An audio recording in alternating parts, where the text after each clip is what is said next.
Aujourd'hui, on va faire des yaourts à la fraise maison, sans yaourtière, super facile et super simple. Et zéro déchet, parce que chaque fois qu'on mange un yaourt, c'est quand même un pot en plastique à la poubelle. Ok? Pour cette recette, on aura besoin de quoi, Maya? Un fraise. Alors à peu près une fraise par pot de yaourt? Le lait. Vous pouvez prendre le lait que vous voulez. Nous, on prend du lait végétal parce que ça évite quand même de maltraiter les vaches. Parce que pour nous donner du lait, il faut que les vaches soient séparées de leur bébé et on trouve ça un petit peu cruel. Et le lait d'amande, c'est tout aussi bon. Oui. En plus, il est bio et le but de faire des yaourts maison, c'est quand même de manger sain. Un yaourt. Pourquoi il faut un yaourt pour faire des yaourts? Tout simplement parce que dedans il y a des ferments. Et si on veut que ça fermente, il faut déjà quelques ferments de base. Donc oui, on a un emballage plastique, mais disons qu'avec un seul pot de yaourt, on en aura 6 au total, donc ça pollue beaucoup moins. Des sucres. Oui, du sucre, environ 100 grammes. Nous on ne mange pas de sucre raffiné parce que c'est vraiment pas bon du tout pour le petit corps. Donc on prend du sucre complet et en plus c'est 10 fois meilleur. D'accord. Des petits ramequins qui passent au four. Et surtout, avant de cuisiner, qu'est-ce qu'on fait avec ses mains? On les lave. Et quand on a les cheveux longs, on se les attache toujours avant de cuisiner. Sinon, c'est un coup à manger des yaourts aux cheveux. 1, 2, 3. Magie! Magique. Alors, c'est parti pour la cuisine, les petits lol. Première étape, on va couper des fraises. Couper la fraise. Alors déjà, pour enlever la queue, c'est un petit peu technique. On tient la fraise et on coupe la tête. Hop, ciao la tête. Et maintenant, tu peux couper ça toute seule. Bravo. On s'aide un peu des doigts. Couper la fraise. Ah bon, on y va carrément avec les mains. C'est logique. Michel? Ah bah oui, maintenant t'as les mains toutes sales. Oui. On a souvent les mains sales quand on cuisine, hein? Oui. Utilise bien le couteau, ça aide quand même, hein? Oui. Le couteau. Et nous, on est même super gourmandes, alors on va carrément rajouter quelques framboises. Tu les mets là, les framboises, mon chat? Waouh, Maya, c'est une experte, hein? Oui. Couper.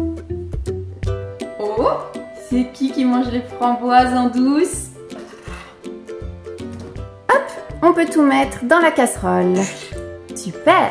Ensuite, peser à peu près 100 g de sucre. Nous, on va en mettre un petit peu moins.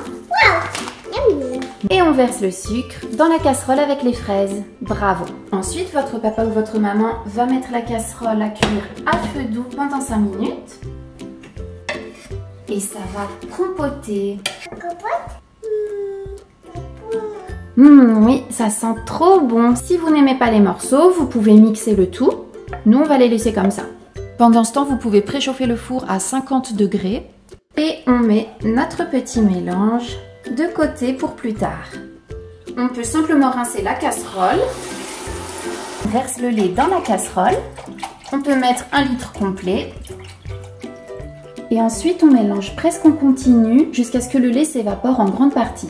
Il faudrait qu'il réduise à peu près de moitié, on va dire. En fait, tout dépend de la texture que vous voulez donner à vos yaourts. Si vous les aimez crémeux, vous pouvez garder une bonne quantité de lait liquide. Et si vous les aimez vraiment fermes, alors il faut le laisser réduire beaucoup plus. Et pourquoi il faut mélanger régulièrement? C'est pour pas que ça fasse de peau au-dessus ou que ça colle au fond. Sinon après ça fait des petits grumeaux pas très appétissants. Au pire, si vraiment votre papa ou votre maman a la flemme de mélanger, ce qui m'arrive très souvent, on peut laisser des petites peaux se former et puis après on le passe dans un petit filtre avant de remplir les pots de yaourt, tout simplement. Pour gagner du temps, on peut aussi mettre du lait en poudre dans la casserole. Ça l'épaissira un petit peu. Il est de quelle couleur le lait, Maya? Blanc. Oui, blanc, white, blanco. Blanco. Blanc. Oui, comme les dents. Et la casserole, elle a quelle forme?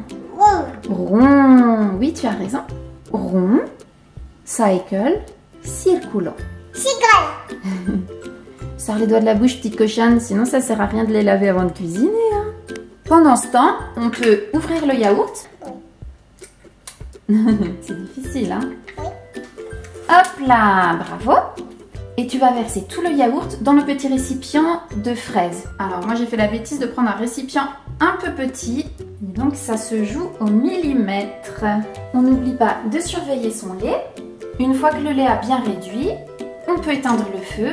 Et on laisse refroidir le lait parce que si on mélange du lait chaud avec le yaourt, il pourrait tuer les ferments du yaourt. Et on va pouvoir mélanger notre petit mélange de yaourt plus confiture de fraises. Une fois encore, on mélange tout doucement. Et ensuite, papa ou maman verse ça dans les petits ramequins. Et hop, normalement on tombe à peu près à 6 ramequins. Ça a l'air trop bon. Ensuite, on ouvre le four qui doit être bien chaud. Et dans le plat du four, on va simplement disposer les petits yaourts au bain-marie. Ça veut dire qu'on rajoute de l'eau dans le grand plat du four. Il faut que ça recouvre au moins la moitié des yaourts, idéalement les 3/4. Et on éteint le four et on le laisse fermer toute la nuit. Les yaourts vont fermenter toute la nuit dans l'humidité et la chaleur du four sans vraiment que ça cuise. Le four sera éteint. À demain. Oui, on vous montrera les yaourts demain. À demain. Un bisou. Coucou la. Coucou. Alors on est le lendemain matin et maintenant on va découvrir nos petits yaourts. Ils ont assez bien pris. Et ça a l'air super bon. Maya, elle va nous faire le crash test. C'est bon? C'est tombé. Dites-nous en commentaire si vous avez réussi vos petits yaourts à la fraise maison. Et nous, on vous fait des gros bisous en attendant la prochaine vidéo. Tchalala. Et du carotte.